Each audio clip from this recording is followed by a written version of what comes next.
Hello everyone, this is HGS here, back with some more Bronze League Heroes! I tried to make that one as manly as I possibly could. I got nerd chills off of that one, man. That's actually all my manhood for this week, so now I just gotta, I don't even have to do anything manly for the rest of the week. But either way, let's go ahead and introduce our players. Up in the top right side, it's gotta be Paperchaser, which I feel, a Paperchaser, but if he were a prolific white rapper, I feel like his name would be Paperchaser.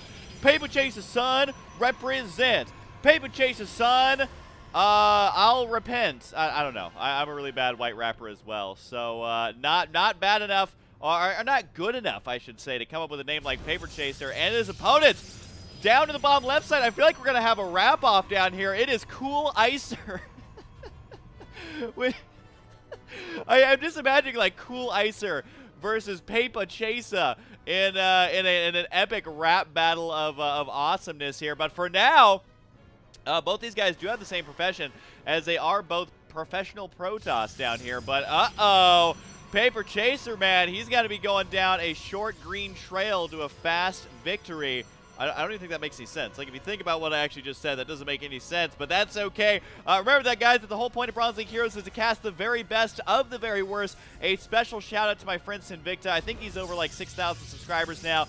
He's been making a ton of videos. He is the one who sorts through all the Bronze League Hero replays. He also does a 2-hour Bronze League Heroes live stream once a week where he sorts through the replays. But anyways, the whole point of Bronze League Heroes cast the very best of the very worst. And to remind you guys that we should be able to laugh at StarCraft and have fun. We are all not going to be pro gamers. I know some of you are trying, but some of you are not going to make it, guys. I'm sure there's one of you out there who's not going to make it as a professional gamer.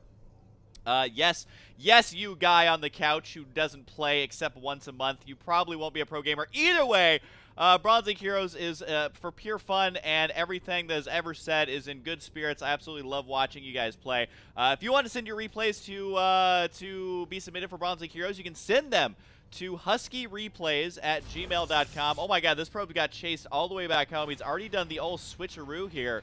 And is it? Oh, it is going to be a proxy. There's the double gateways. They are so late. Oh my god, these are so late. Look how much money he has banked up. This is going to be the world's slowest proxy gateway. But hey, that's okay because it's Bronze League Heroes, man.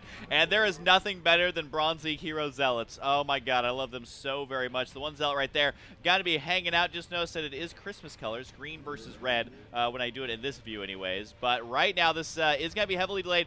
The rush distance from this proxy is going to be relatively short, though.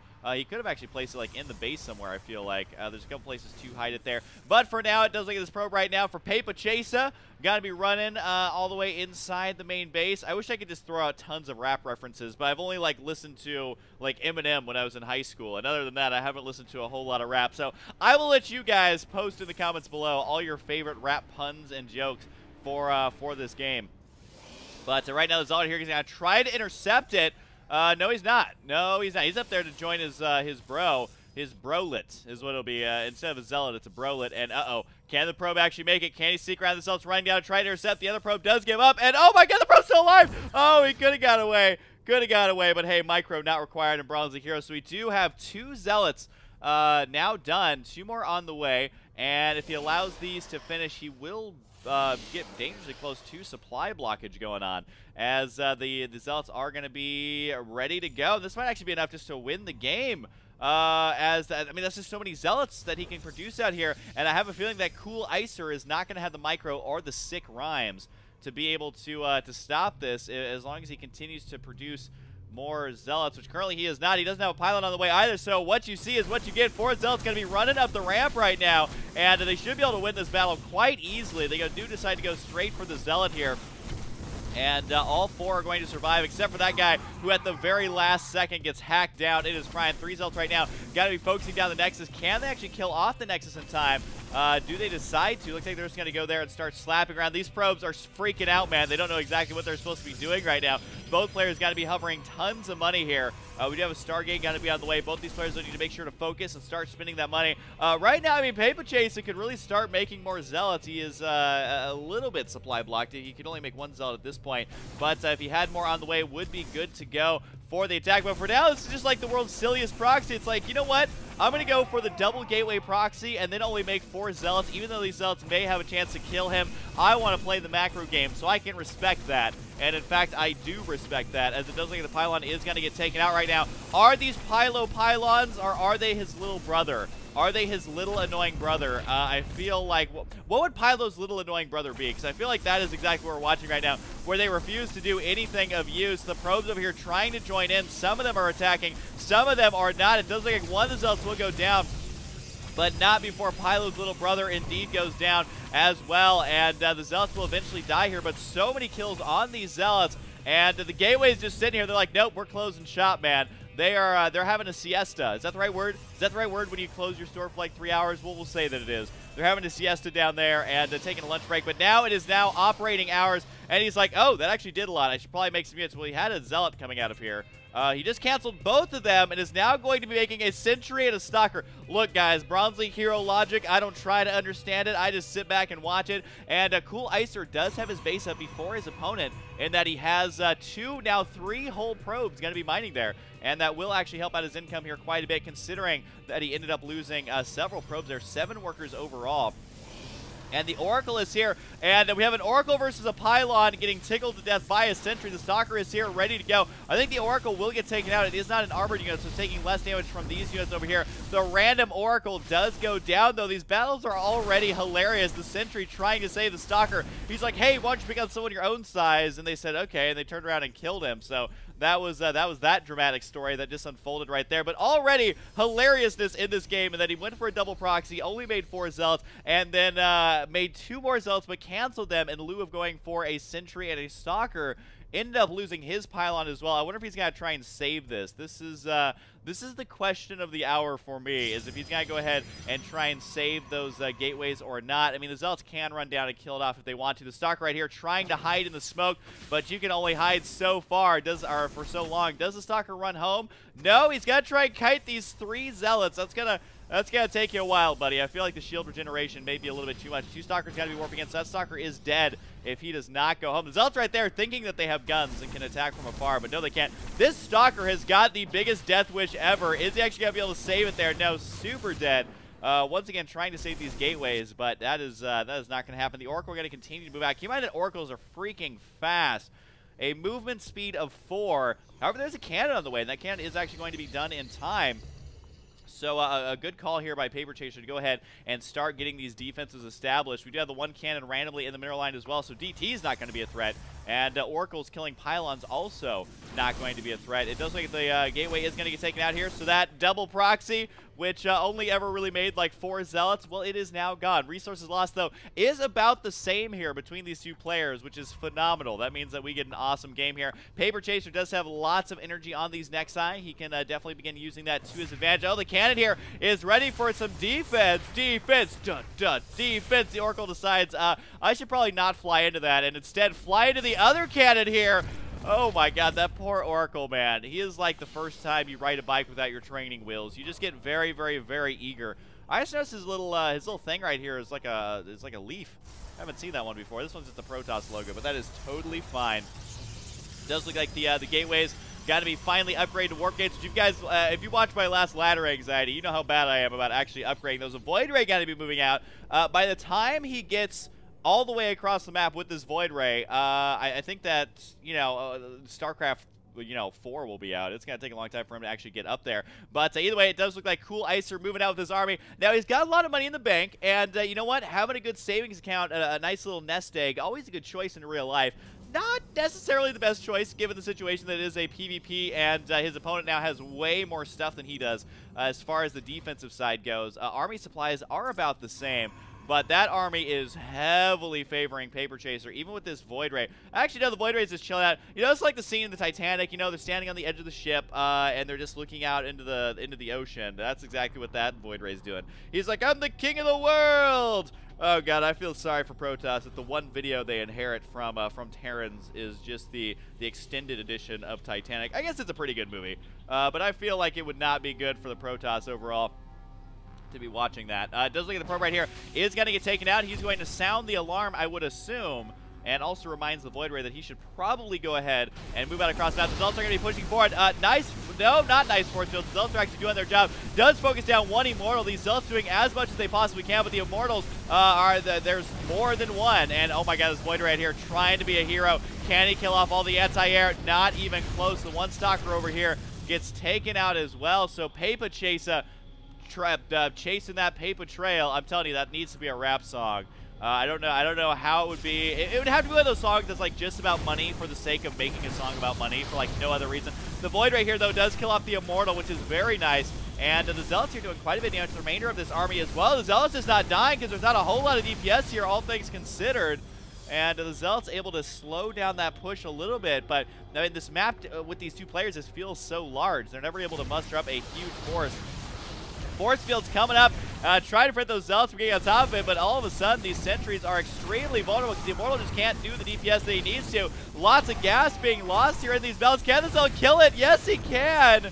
That was a Zealot that could, man. That was like the little engine that could, but a lot more deadly. A lot more adult-themed that time. The pylon for Paperchaser is up and running, but so far, one of the more exciting Bronze League Hero games in recent memory. Also, Carrier has arrived. Actually, that was a little bit premature, but he is on the way. So, Coolicer, man, he's like, you know what, Husky? I have 1,700 minerals, 500 gas. You know what I need? Carriers. And you know what I say? I absolutely agree. And also, it's kind of weird that you're talking to me right now because I didn't know that we were talking. That's also kind of weird. But hey, you come bearing a carrier, so you can't be that bad of a guy. Both these guys are hovering quite a bit of money. So I'm kind of curious to see exactly what unit Paperchaser decides to go for.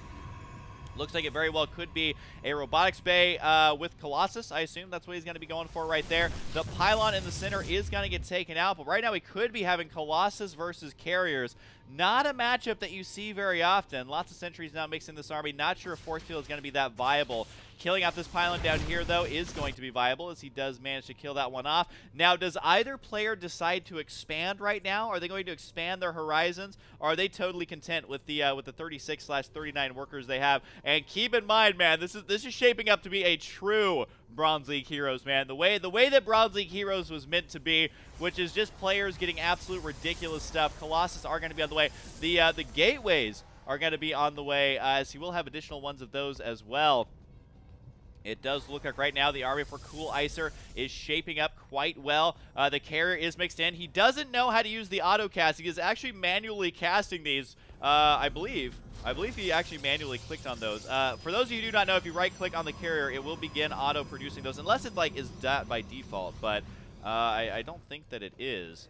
As we'll see more Void Rays on the way, robotics facility on the way as well. I think it's just one carrier. Is one the magical number of carriers? I think that it is. We'll see if Coolicer knows something about PvP that we don't know, as the Stalkers right directly into the Immortals. Not a good choice. They're going to melt away. The Zealot's going to be joining up here just a little bit too late, as all the Stalkers are now dead, or at least the grand majority of them. However, the carrier in the back, we'll see if he can learn the ways of the Jedi and learn the ways of Admiral Akbar by just destroying everything in sight, as the Zealots right now got to be pushing forward here. The carrier sitting back does get 3 kills, but at what cost? His entire ally army has got to be dead, so he's there by himself. The interceptors are getting taken out. He is not auto-constructing interceptors right now. He's down to 5. Oh, this is one of my favorite Bronze League Heroes, guys. This is absolutely one of my favorites so far. No auto-casting interceptors for him, and the Stalker's still killing off the interceptors, which is just amazing. One of the more wonky battles I think I've ever seen. And the carrier, I assume, is eventually going to go down. The one Stalker over here is like, guys, come on. Come on, did you not read the Stalker handbook? Always focus down the carrier itself, not the interceptors. These guys were freshman Stalkers, though, so they didn't quite know that. One random Void Ray killing off more and more pylons. Both these players still on 2 bases. The Observer here knows everything that's going on, if he's actually taking a look over there. But 88 supply to 59, but if he keeps making carriers, if he keeps making Void Rays, all of a sudden there's just not that much anti-air. I mean, yeah, sure, there's some Stalkers here, but I don't think it's going to be enough. And a lot of the money is going into Colossi, which is not what you need versus carriers.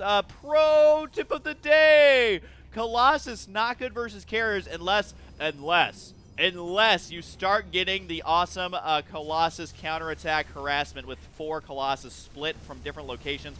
attacking up and down cliffs. It's very rarely seen. It takes 400 APM, which I have a feeling that Coolicer does not have. 400 APM. No, he currently has 39, so he needs over 10 times the amount of APM, so I don't think we're going to be seeing that, and that is fine because we got carriers, baby. More of them are on the way. We do have a robotics bay now on the way for Coolicer. Coolicer is behind in supply, but man, is he being innovative. Throwing away all of his units, but hiding the fact that he has more carriers, which I think is genius enough for me. The Void Rays over here, though, they just get so many kills that they're whittling down the anti-air count just enough, and the Colossus count is getting a little bit high over here. I think we're up to 4, which is way too high versus carriers, but that is okay, as we have one more carrier going to be on the way. On the back of the carrier that's already going to be spawning, which has me pretty excited, considering that right now, you know how many units Coolicer has? He has 1 Immortal and 41 probes, and that's it. Now, he does have, the carrier is here. No auto-constructing interceptors just yet, but I feel like auto-constructing is for noobs. He's like, you know what, Husky, they didn't have auto-constructing interceptors in Brood Wars, so I'm kicking it old school, man. I'm going to manually build those, as the carriers are now here and ready to go. This army for paperchaser, though, I gotta say, is a little bit ridiculous, as it's very, very large. 102 supply to a total of 85. He must have just warped in a bunch. Yeah, 6 stalkers there. And the army supply getting kind of close here, 63 to 44. Worker supply is about tied. But as long as he can kill off these everything that's anti-air, then the Colossus are basically dead weight. Literally dead weight. They won't be able to actually do anything. One stalker over here going to be taking down a pylon, but we do have a third base up for Coolicer, taking that 20-minute expand, and here comes the attack right now. Is it going to be a base race, or will he fall back for the defense? This is always a tough choice for Protoss. No mothership cores in sight for either player. And I guess he decides to go ahead and go for the base race. He's got to be moving out towards the top right side. Force field's coming down. They do get stepped on by the Colossus there, so it didn't really delay those sentries. But not that you need to, because these sentries are saying, you know what, just kill me now. Trying to delay as much as you possibly can. This is going to be a super base race situation. Another carrier has actually spawned, though. It's on the way. We do have Graviton Catapult on the way. I think that will actually finish. Yeah, it is down here, so this giant glowing orb will finish. So now those interceptors will be launched much more quickly. 87 supply to 79. And keep in mind that paperchaser never really expanded until just now. Is that slightly off center? I feel like it possibly is, but that is okay. As the base race going to be focusing on the next tier first, probably wants to go for the pylon just to warp in any more prevent any last warp ins, which is probably the way to go. The carrier up here already at 2 kills. He might actually be able to rake in some probe kills here as well, and might begin raising that relatively quickly. The other carrier just chilling out in the middle. He's like, you know, I'm just going to be the peacekeeper in the middle. If you guys want to head my way, that's totally fine. But I'm definitely not going to be heading your way, as the carrier now is up to 6 kills, so it's going to be a very close game here. 59 supply to 54. I love the choice by Coolicer to go for a base race, considering that he does have a mining base while his opponent does not. Unfortunately for him, he also doesn't have any production, though. He's trying to fix that right now by adding on the additional gateways. These gateways could actually play a big role. Also, losing this carrier could be absolutely devastating here. The Zealot getting an arm workout. Never skip arm day. Oh, kill the carrier, kill the carrier, kill the carrier. It's right there. You're on the move command. The carrier's right there. There we go. He's going to go ahead and focus that down. And that's going to die almost instantly. And he's not. Oh, can he actually make another one? Yes, he could. He could actually make another carrier if he wanted. Or he could go for Tempest. That'd be good as well versus the Colossi and just attacking from afar in general. But right now, it's got to be one of the weirdest battles I think I've ever seen. 59 army supply to 48. So the army supply advantage does go to paperchaser. He also has probes on the way. He is supply blocked now, though, so he's only going to be able to make this one last probe, I believe. Yep, there he goes right there. Does have to add on additional pylons. However, the gateways are now done for Coolicer. However, he is trapped up here in this corner, so paperchaser's got to go for it right about now. Another carrier is on the way, so he is actually going to go ahead and make that. The probe over here just chilling out. We do have just one mining probe there. He's trying to get unsupply block. He needs more than just one more pylon, but here comes a major attack right here. Is there enough anti-air to kill off the Colossi and the Stalkers by himself? It looks like the carrier is doing his best. There are 8 interceptors here, but I do believe that the carrier will get taken out.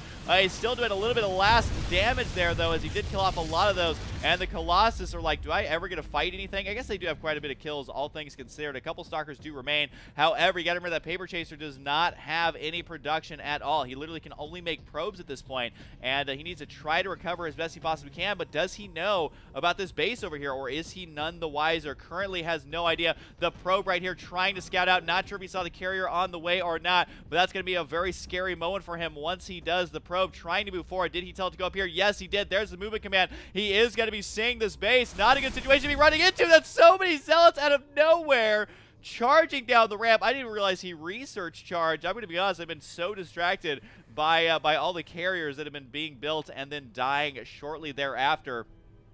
Once again, though, Coolicer down to basically no units. He's only got the Zealots and the one carrier right now. He does have another carrier on the way. Not sure if he's going to be able to make that carrier get over there in time, as the Stalkers need to stay alive. At this point, the Colossus are basically sacrificial. It's going to be all down to the Stalkers. They need to get out of there. Need to keep the Stalkers alive. There's no more anti-air. They go down. They get completely surrounded. Force field trying to push them back, trying to force them away, but now it is carriers versus Colossi. The Colossi gonna go for it. They really need to try and kill off these probes, at least to buy himself a little bit of much needed time, as the carrier is gonna slowly get in position right now. But it does look like the carrier has arrived. It looks like the carrier has won the game, unless there's mysterious DTs out of nowhere.